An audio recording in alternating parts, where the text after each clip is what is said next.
Idris, Present. Paul Pickney, Also present. Elaine McNabb Coleman, Present. Keith Batman, Here. Joe DeForest, Here. Charlie Ripley, Present. Joseph Bennett, Here. Elaine Daly, Here. Timothy Lattimore, Here. Michael Didio. He's here. He's here. Okay. Ryan Foley, Present, Vincent. Pat Mahoney. Here. Please stand for the Pledge of Allegiance and remain standing for a moment of silent prayer. I pledge allegiance To the flag of the United States of America and to the republic for which it stands, one nation, under God, indivisible, with liberty and justice for all.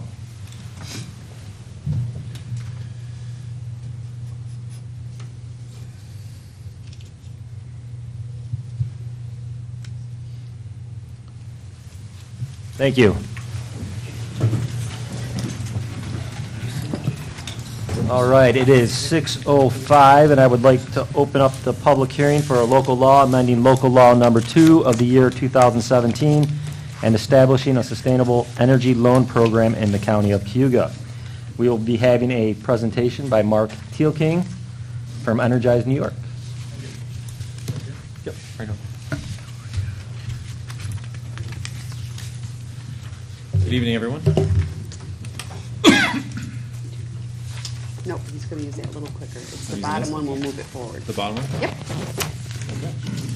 So, good evening. I'm Mark Thielking. I'm the Executive Director of the Energy Improvement Corporation.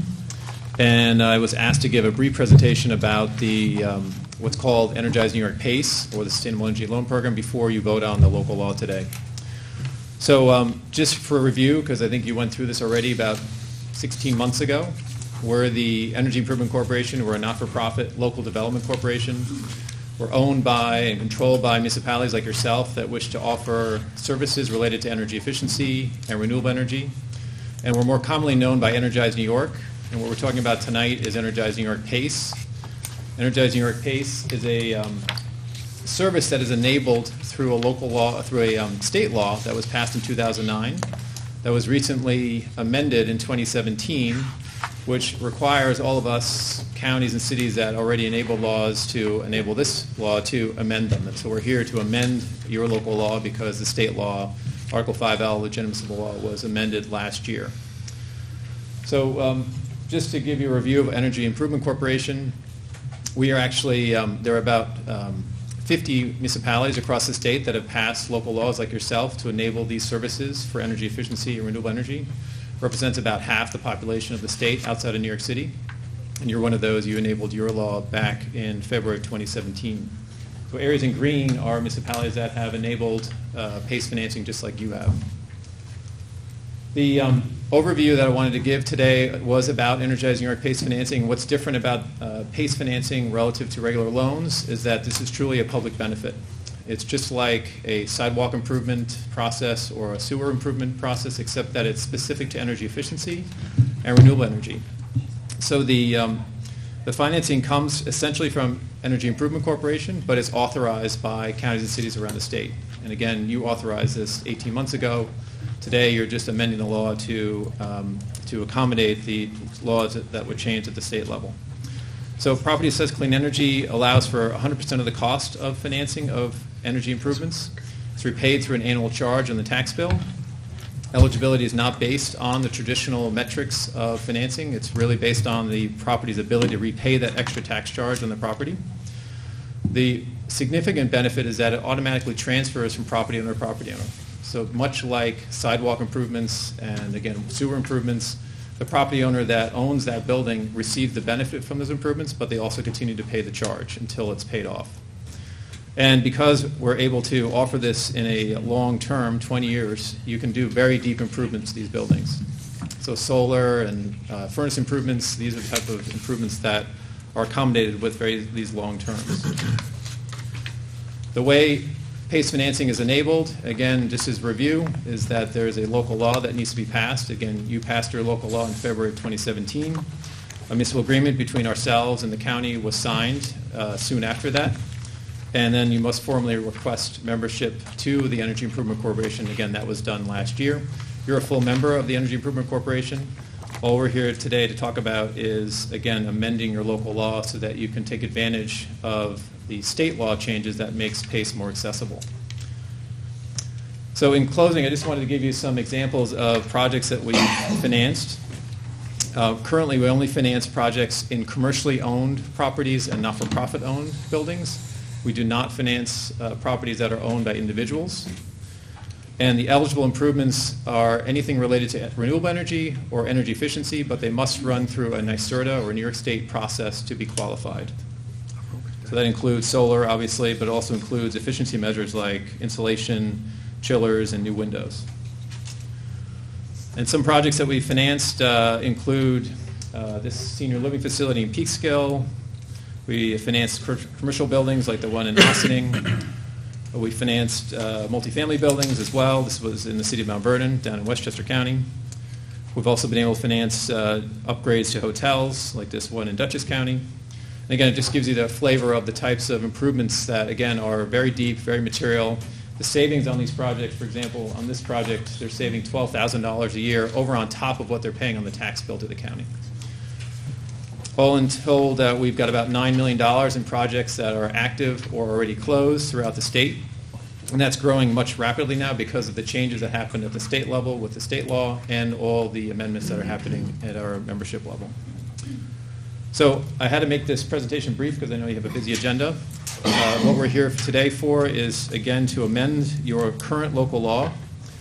And I'll just give you a brief summary of why that's needed. And again, as I mentioned, in September of last year, the New York State Legislature amended Article 5L, which enables these services to be provided at the county level to make PACE more accessible to energy efficiency and renewable energy projects and to expand the availability of Energize New York PACE to all counties of the state. The amendment to Article 5L requires action by the legislature by amending the existing local law to conform to Article 5L. And your local law is number 2-2017. The most significant amendments include an amendment allowing the governing administrator to determine the maximum amount of financing that would be permitted. This removes an old 10% cap that very disadvantaged municipalities and counties that had low property values. That has been raised to 35%. Another amendment permits remote net metering of community solar projects. Although we don't have a product yet to facilitate that, that is now allowed under the state law. A third amendment adopts the cost-benefit ratio test used by New York State in its new commercial PACE guidelines that requires estimated savings of the proposed project to be greater than the cost. This is consistent with other programs around the country. It's consistent with industry standards. We originally had a test that was much more restrictive, and it restricted the amount of projects that we could do dramatically. A fourth amendment allows the PACE charge to be added during the beginning of construction, again, which is the norm in most construction projects. And finally, another amendment to Article 5L allows the use of state as well as federal sources to fund PACE projects. Originally, we were only able to use federal sources. So most of our members, which have finished this process, view these amendments as housekeeping measures because, again, when you have a state law change that allows for the local law, you need to amend that local law to match up against the state law.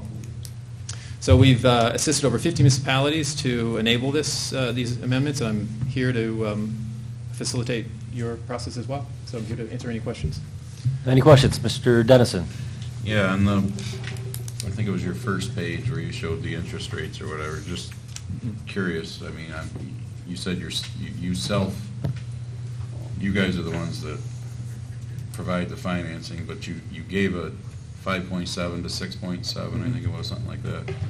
With today's interest rates climbing 3-4 times a year, I mean, are you locking people in at that, or is that just a number you're estimating and it could go up? Once the financing is confirmed, it's locked for the period of term.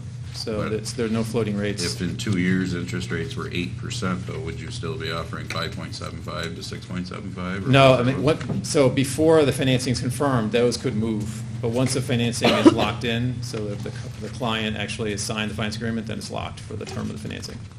But yeah, those rates will move, and they have moved. We were under 6% on a lot of those projects we did in the examples only about a year and a half ago. So they have moved up. Mr. Lattimore? I vision that the governor has, the revision of the energy grid, carbon is now becoming one of those complex costs that probably wasn't anticipated. Do you see that in your financing?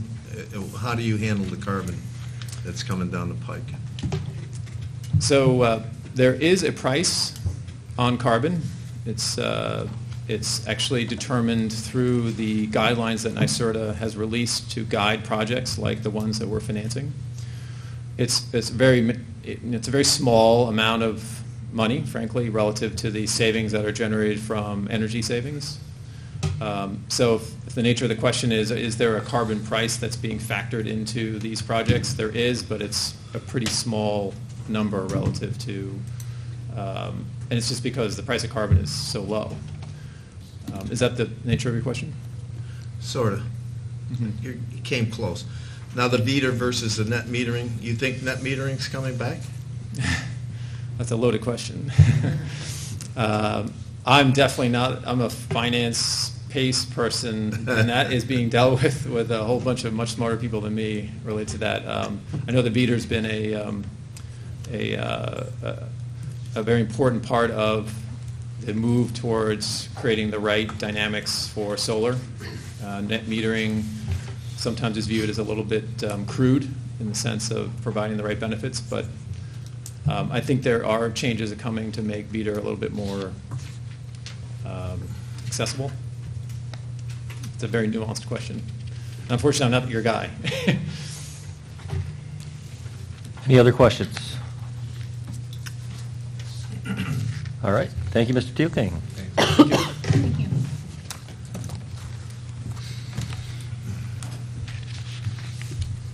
Okay, proclamations, United Way Day in Cayuga County, Tuesday, September 25th, 2018, has been presented. Dave Gould, would you come up?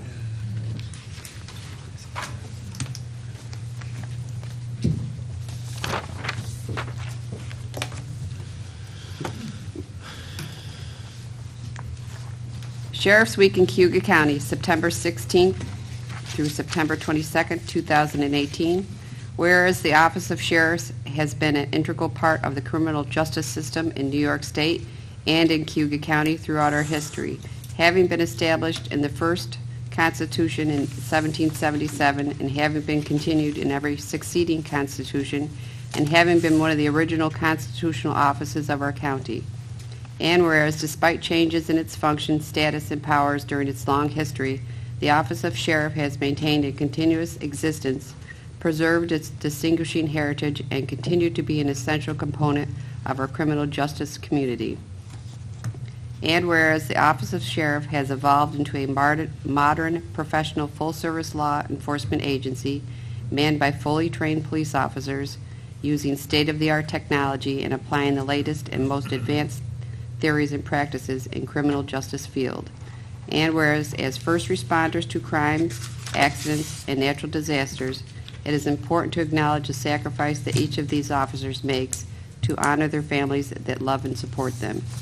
And whereas the Office of Sheriff is unique in the community and the duties of the office go far beyond the traditional role of keeper of the peace, and to extend into many facets of public service, including maintaining the county jail, providing security in our courts and office building, protecting our numerous waterways, and serving and executing civil processes for our courts.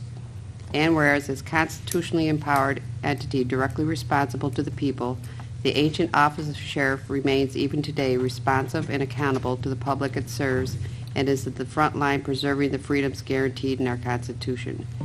And whereas it is fitting to celebrate the historical contributions of the Office of Sheriff, the significant role which the Sheriff plays in our modern criminal justice system. Now therefore be it that Patrick Mahonik, Chairman of the Cayuga County Legislature, and fellow legislators do hereby proclaim September 16th through the 22nd, 2018 as Sheriff's Week in Cayuga County.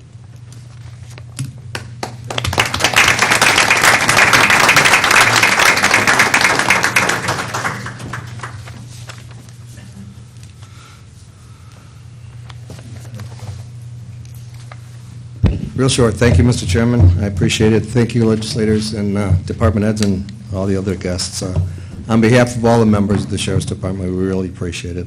1777, I think I was here then. I'm not sure, but we really appreciate it. Our Sheriff's Department, I feel, and I think everybody in this room, I hope, feels the same way, is one of the best, if not the best, in the state. They all work very hard. It's not just the road patrol, it's civil, certainly our jail members, our Marine Patrol. We have so many people that are involved in the Sheriff's Department. On behalf of all of them, we really appreciate this. Thank you very much.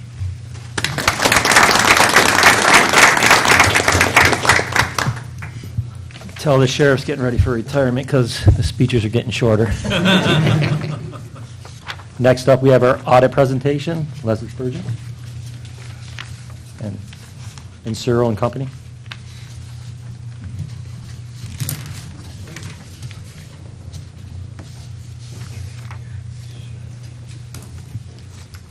Okay. Now, you all got reports ahead of the meeting, I know, but I did bring some extra executive summaries if anybody would like one. No? Okay. All right. And let's see if I can figure this thing out. You said the bottom button? Yep, bottom button.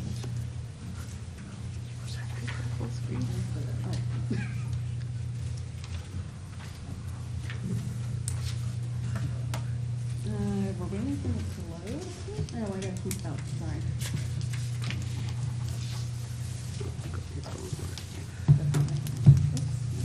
Okay, sorry. So, we've done the audit once again. I'm going to introduce Evan Cleveland. He was the audit supervisor this year on the audit. So, Evan is the one that did most of the work and the report. So, as part of the audit, as you know, we audit the financial statements, the basis of which is the report that the treasurer submits to the state every year.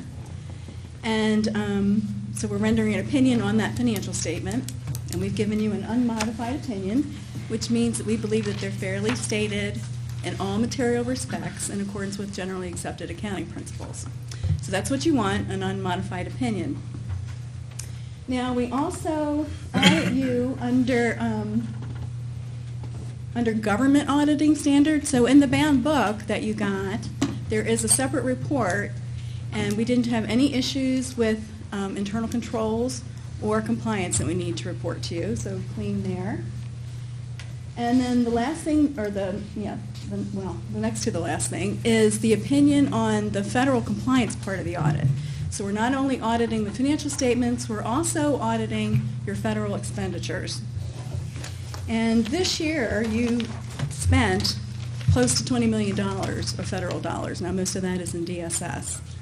So every year we do an assessment of risk and we pick major programs, and we didn't have any findings related to the single audit either.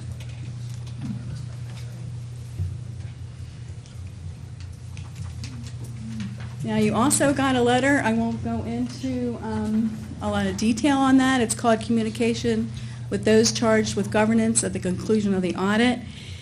It talks about things like your accounting policies, things of if there were a lot of corrected misstatements, we would need to put that in the letter. There was nothing like that. In fact, we had very few audit adjustments, and I want to thank Jim and all his staff for their hard work and great support during the audit, as well as the department people that we work with when we're doing the grants and whatnot, especially DSS. We spend a lot of time over there as well.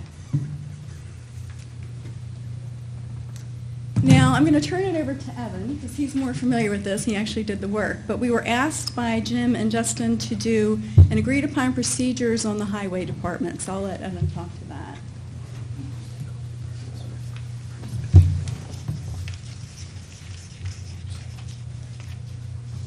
Find what page I'm on right here.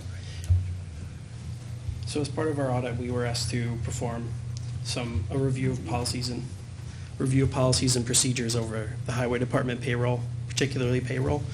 So we reviewed policies and procedures over payroll, reviewed contractual agreements, and performed a payroll test by sampling employees. And we had a few findings relating to payroll, specifically proper approval of out-of-title work and overtime, as well as determining what projects employees worked on. It's in the letter. So basically, we came up with some issues that we found and then some recommendations. And you can see all the detail when you look at that letter, which you should have in your packet. And then I'm going to reach over to that. And then we also did some department testing that we do as part of every year's audit. This year we looked at the clerk, so I'll let you talk about that. Well, basically, basically what we found that there was some segregation of duties. However, the department was able to put in some mitigating controls, so we really had no issues. They pretty much covered everything, and it was interesting. We had one of our auditors was a banker, so he was very good with the cash receipts and really going into a lot of detail with them. So any questions about the audit process? I didn't want to go into too much detail because I do know you have, as has been said, a busy schedule, but certainly would like to answer any questions you may have about the audit process. Yes? Did all our departments report in a timely manner? Yes, pretty much.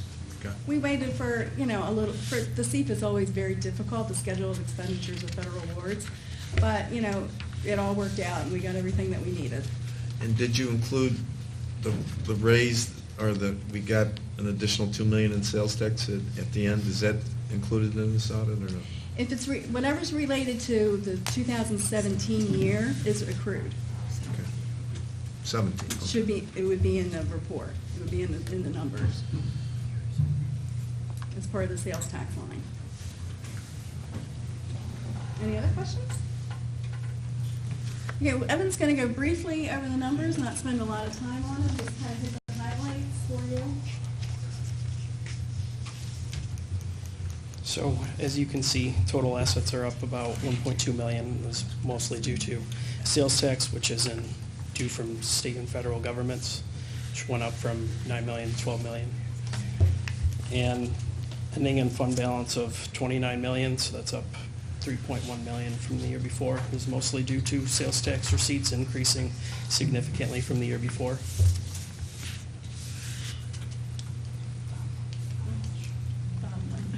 So here's fund balance. I'm sorry, it was on the next slide. So as you can see, fund balance of 29 million,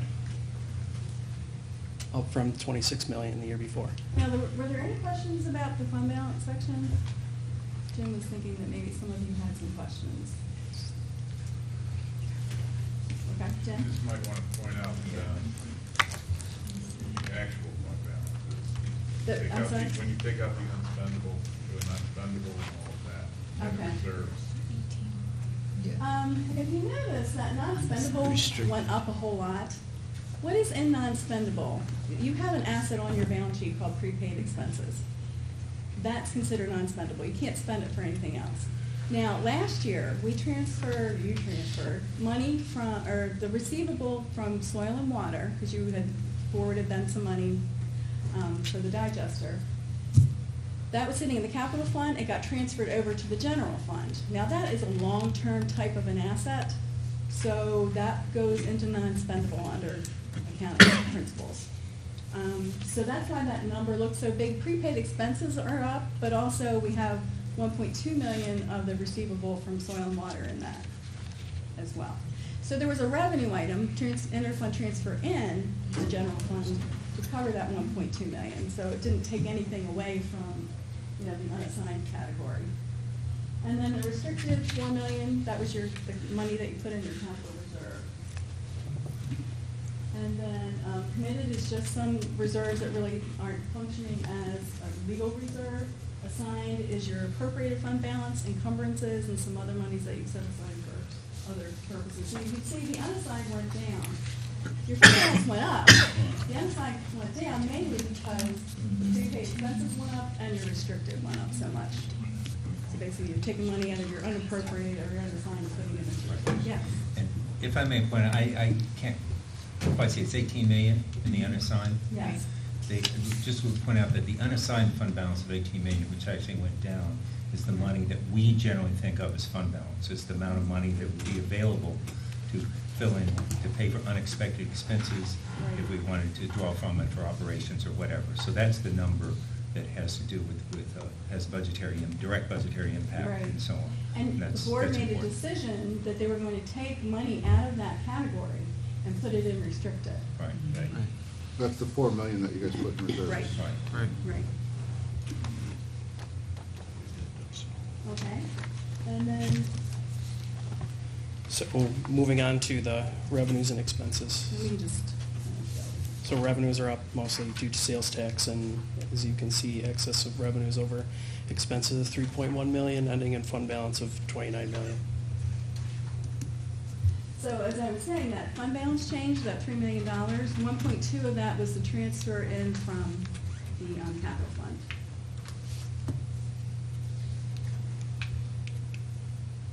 And then that's just some other, we won't go into the detail on that, but that's all in the executive summary in more detail than what we presented here. Any other questions for us? Yes. Yes. Jim has done a good job in regards of making sure that our credit rating with Moody's we've improved it over the years. Is it a good time to go to Moody's and maybe get a better one, Jim? We're looking at that in early 2019. We intend to initiate some discussions with them, which may be affected by a resolution you're going to deal with later concerning the hospital. We're kind of waiting to see how that shakes out. Other questions? Okay, well, I thank you very much for your time. Thank you. Thank you very much. It's always a pleasure. Oh, sure. Yes.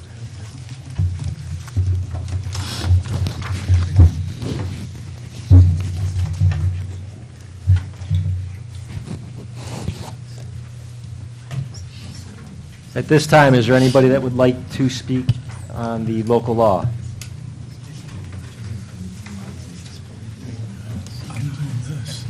Okay, minutes to approve, August 28, 2018. Move them. Second.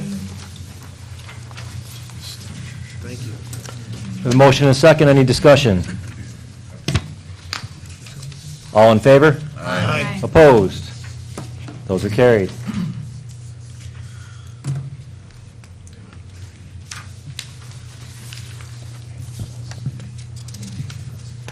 CCC report, I talked to President Durant today.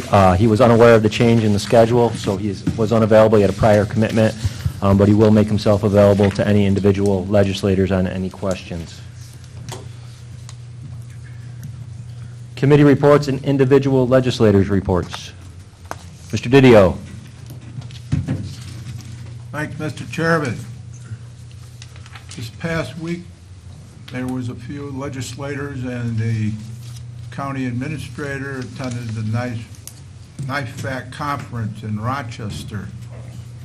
Yesterday, Tuesday, at the intercounty meeting, the presentation was on bee and bee pollination and the importance of it. And what we are, Mr. Woods, Mr. Lattimore, myself were there. We have some information. We just found out we have another big area of up in Cato and some bee affiliation down in Moravia area.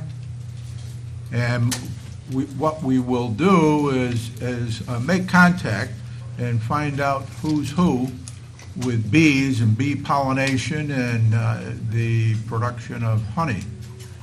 And there is a problem with the bees, and that's being taken care of. One thing I'd like to mention is that bees are susceptible to going into the soybean area. Soybean, anybody about soybean? Mr. Pink? Yeah, he might know. So anyway, that's pretty much it. It was a very successful 3 days down there. I wasn't there for the full 3 days. I did the spectacular piece was the thunder and lightning storm that came in last night. So any other information. If you have any information on bees and honey, let me know. Thank you, Mr. Didio. Mr. Lattimore. In Rochester today, yesterday, the governor did announce a $25 million venture capital fund aimed at high-tech startup companies in the Finger Lakes region. And I think we're part of the Finger Lakes. I don't know why Rochester seems to be included in the Finger Lakes. But anyways, the governor's interested in high-tech. I think at our college we have some high-tech. I think that we should be partnering with people who are doing high-tech. He mentioned that a lot of the institutions, higher educational, have some startup companies that we should be looking at, which I've always said we should be going after. And I've been looking for the last 4 or 5 years with some other colleagues to try to bring some of that business here. So, as in the past, I mean, Auburn, put sound on film. That was probably a technical thing. We had IBM people start here. We have mini mills, which was a new concept. Powdered milk, the largest rope shop. So, we can do it. We can bring back the manufacturing sector. It's not all about tourism. And I'd also like to report that last night we were at the county garage, and I know that our highway soup did an excellent job getting some of our electeds there, and hopefully Dan can say something about that.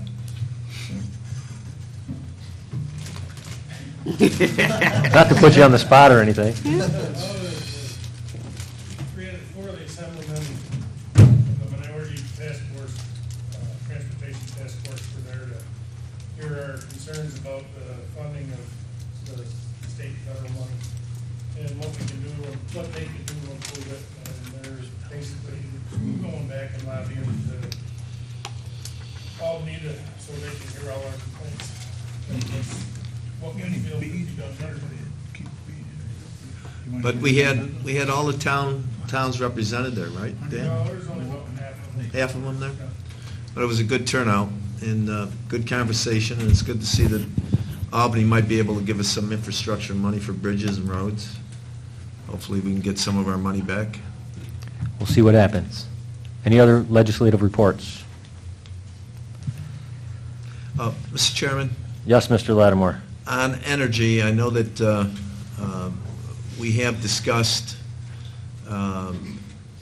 doing a solar project. I know that Renovis, which is part of the county, did a big project at Cornell. I think that there was something forwarded. I hope that we are, I know that Justin had indicated that Capusa would be part of looking at all the contracts. I think that I've talked to Fred. He sent some of the contracts down to Mr. Ginzer. So hopefully we'll have all those answers before we sign any contracts. I think that the two alternative energy programs that were one in the city and one in the county that might have had some stumbling was because of the legalese. So hopefully we can sit down and make sure that's done. And I've also asked Justin to work with Seneca County in regards to some purchases for our gas needs. And I think that I've talked to you about Bob Shipley. Hopefully we can do shared services with our neighbors. I know we have similar issues with some Indian issues, and so we should be talking to them, nothing else. But anyways, I'd like to have Justin make sure that he gets that done. Thank you. Any other legislative reports or individual reports? All right. Anybody wish to speak on behalf of the local law? If not, we'll go right to the county administrator's report. Thank you, Mr. Chairman. September was a busy month. We closed on the Wells College loan in late August, and then we went out and had a little closing ceremony at the college with Mr. Batman and the college president. I'm happy to report that the village has received the money, or the first payment of money from the state, and the CCDC should be receiving a large portion of the loan paid back next month. So it really worked exactly as we tried to set it up as a bridge financing. As you know, we've been working for the last 6 months on a deal with CCDC to transfer some property that the county owns over on North Ave. I did have a successful meeting with Gavras and ARC this month, and I expect that we'll have documents and resolutions drafted to bring forward to the legislature next month.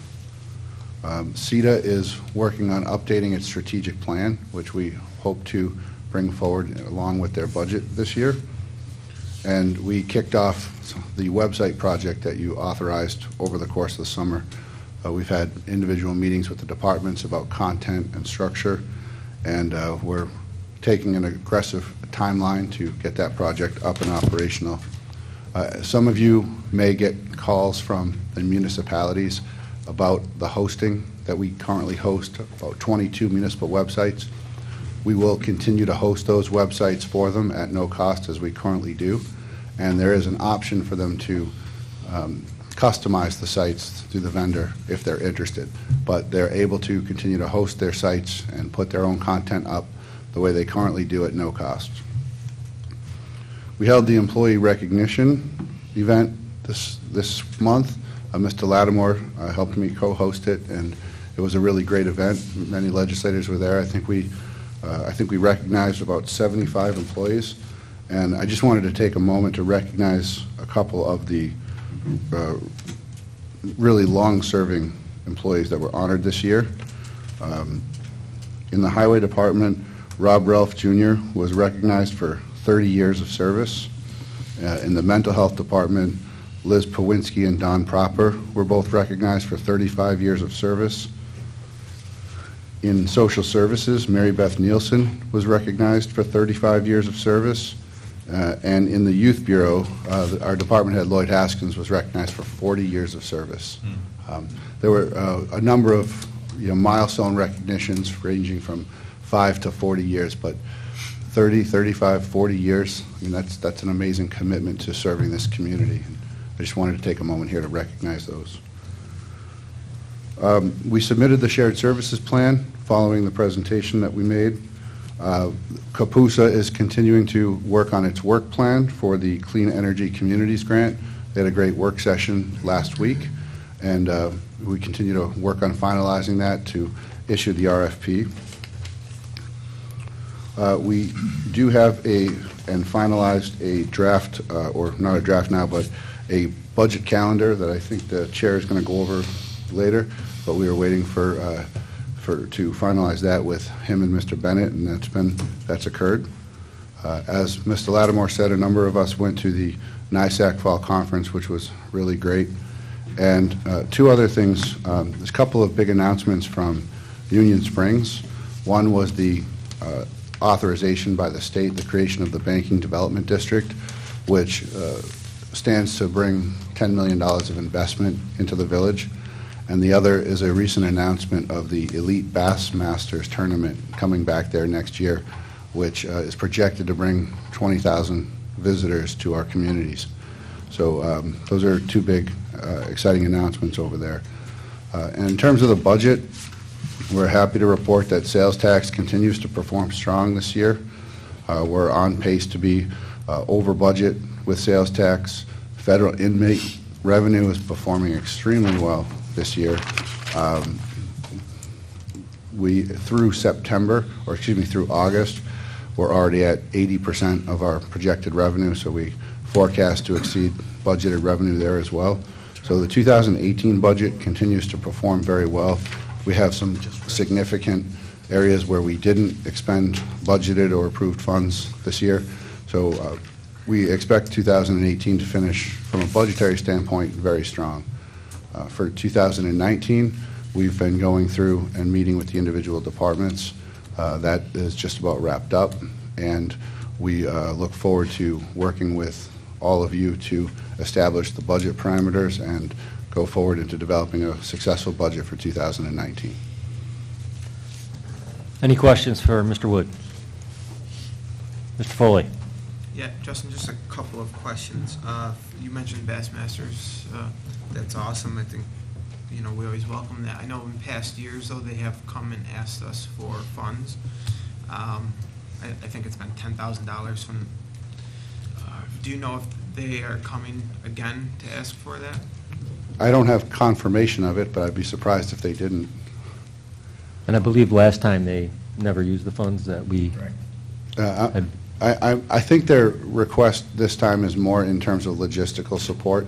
I know Bud was here, Mayor Shattuck was here going around today to meet with tourism, to meet with the chamber. And, I've offered logistical support in terms of however we can help, but at this time, he hasn't asked for any cash. Mr. Batman? Yeah, if I may clarify a little bit with that, because at this point, there is no budget. They haven't done their budget yet, so that remains an unknown. And Mr. Mimick is right. In fact, in neither year did they actually use the money. In both years, it wasn't an offer exactly. It was an allocation, allocation on our part, which allowed them to leverage additional money that had we not made that available, they wouldn't have been able to leverage. And so that all worked out to everyone's benefit at no cost to the county. So just to clarify that. Thank you. Mr. DeForest? Justin, I know we discussed this very informally, but fostering team building, respect, and appreciation, I'd ask that you and perhaps government ops consider a resolution, working on a resolution for starting next year. We include part-time employees at the employee appreciation dinner. We did discuss that informally, and formally I've talked with our staff, and Sheila has been coordinating with Human Resources to update their records so that we can move forward with that type of recognition. Thank you. Thank you for your observation and suggestion. Mr. Foley? So we're not discussing that at government operations, or we are? I'm just trying to clarify. If it requires a resolution, we can certainly do that. I wasn't sure if it did, but we have been moving forward with planning for that for the future. I don't think it'll require a resolution, but I'll check with Fred, but I'm pretty sure it doesn't. I don't know why it would. Just from our earlier point, Justin, thank you for that. Secondly, at Ways and Means, you were asked by actually me to put together some type of spreadsheet for the legislature that had all new positions that we've approved so far this year that included creating, and as Legislator Dennison asked for, any position that's also been converted or given us a salary above what the normal amount would be. You plan on having that document ready for us by next Ways and Means, is that correct? Yes, I believe HR has been working on it, and I was at NISAC this week, so I haven't got a chance to get back together with them yet, but I hope to bring that forward, and either, if not at Ways and Means, sooner during for the committee process. Okay, thank you. Mr. Lattimore? Justin, sitting on the economic development thing, in their budgetary thing, I think we had whatever they don't use during a year, it comes back to this board. There's a couple projects that Capoose is interested in. I want to make sure that there might be some funding there. I think their overage is like $250. Have you looked at their finances? I've seen their most recent audit report. My understanding is that anything that what the contract says is anything they don't spend comes back. In terms of looking at their expenditures, I believe up until very recently, every year their expenditures had exceeded $350,000. So there hasn't to this date been any return. That said, they do have a very healthy fund balance, and I did request a meeting with the executive committee of CETA to discuss what their plan is for whether they have a fund balance policy and how they might be planning to utilize it. Well, I mean, if we have a project here on the floor that might need money, I want to be able to use that money. Is that available? The money that's been contracted to CETA, I don't believe is available. I believe there is other. Are they able to give it to a project that the county has? I don't know the answer to that. I would have to look into that. Any other questions? If not, we'll move on to the chairman's report.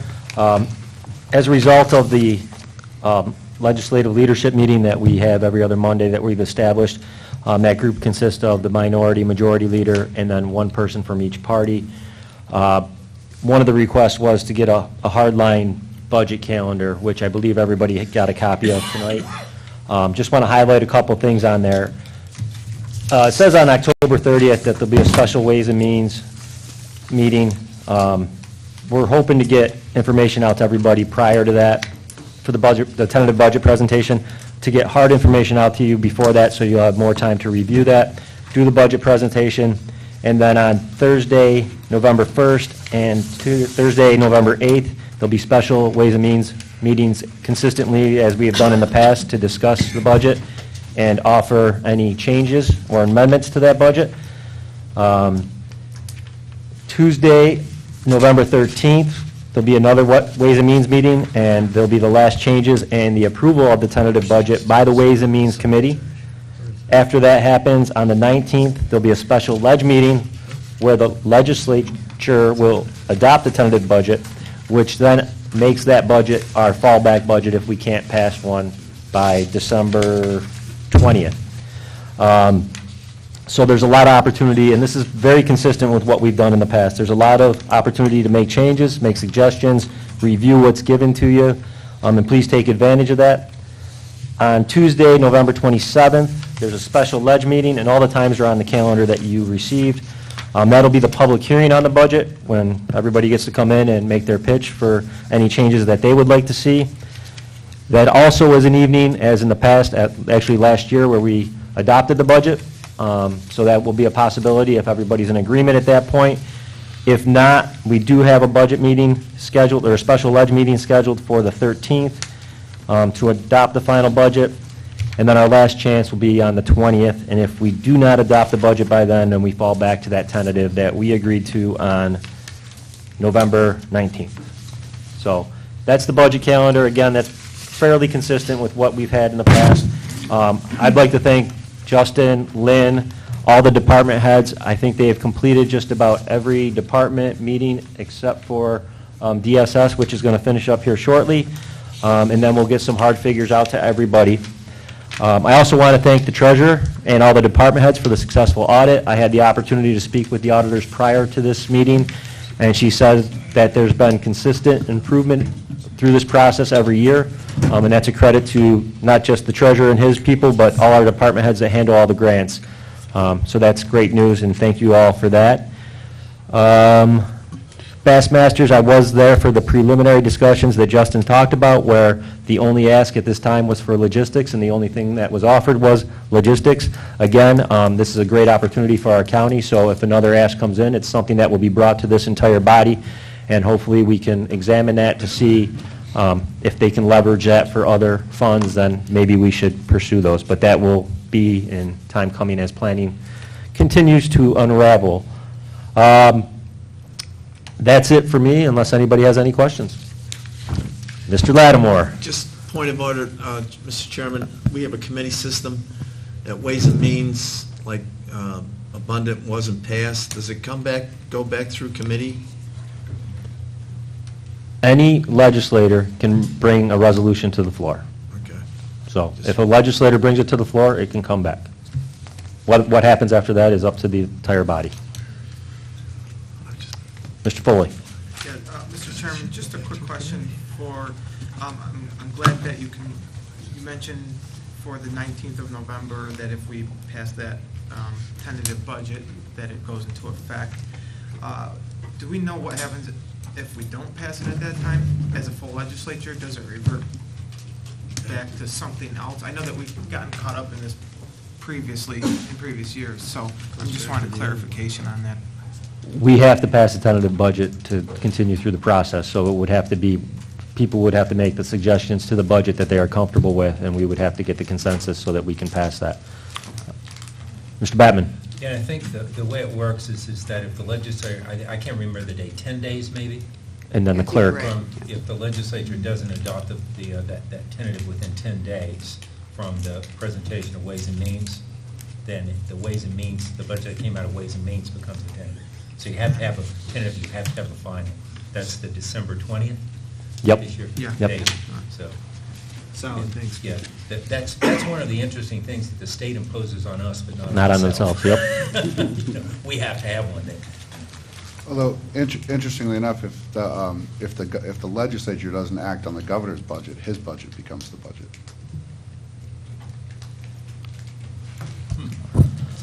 We learned that in our legislative class in law school. One final thing that I just want to mention, the leadership team was also charged with looking at redistricting, downsizing, and a possible charter. I did invite our 2 election commissioners to our next meeting. They are unable to attend. I'm working on another time, but we will continue with our meeting on Monday and brainstorm what that possibly could look like, and then if we have to change off a Monday night to get those 2 there to get their input, we will definitely do so. So we are continuing down that road. Any other questions? Mr. Dennison? As far as that goes, would it just be a wiser idea to hire somebody like Dr. Benjamin, who came and presented to us, trying to find a committee, whether it is highly politicized or not, there'll be people that'll claim it will be. And so I'm just curious as to whether it's just simpler to take everyone here out of the equation and bring somebody from the outside to, I mean, he's the one that explained it all to us to start with. Just a suggestion. Yep, thank you, and I will definitely bring that up on Monday with that team that's been charged with that, and hopefully we can come forward with some recommendations on which way we should go on this. Any other questions? All right. Appointments and reappointments? Move them. Second, yeah. Alrighty. Got a motion and a second. Any discussion? If not, all in favor? Aye. Opposed? Carried. Those are carried. Communications and announcements? Waive the reading. Second. Any discussion? All in favor? Opposed? That's carried. Okay, we have one emergency resolution. It was Resolution 337-18, authorizing to enter into a traditional lease for the sheriff's vehicles as part of the vehicle replacement policy. This was signed and passed. Move it. Sorry. It's already been moved, passed, it's all good to go, it's just more information gathering. Mr. Chair? Yes, Mr. Batman. May I speak to that just real quickly? At the time I said this, but I think it's worth having a look at this in terms of what we do. It's unclear why this was the case. We've been buying vehicles for, I think, probably as long as there have been vehicles that were for commercial sale. And we've never had to buy vehicles this early to get delivery in the following year. So there's something that's, I won't venture a guess what's changed with the lease, but if you could look into it to see if we're going to have this problem every year, because it's very much an anomaly. And I don't think it's so much the lease issue, it was the assembly issue. And I don't think that our request to change the assembly line is going to Well, that make would be that my happen. question, if in fact the industry has changed this year. That's maybe the answer, but if you could look into that, that'd be great. Go ahead. I can actually speak to it, Mr. Batman. The Ford is in its last, 2019 is the last year they're producing this model of the Interceptor, so in 2020 it will change. So what happened was that for the orders that were placed in 2018, they were far overprescribed the production. So the cars that you authorized us to lease in May, we placed those orders and they didn't get fulfilled.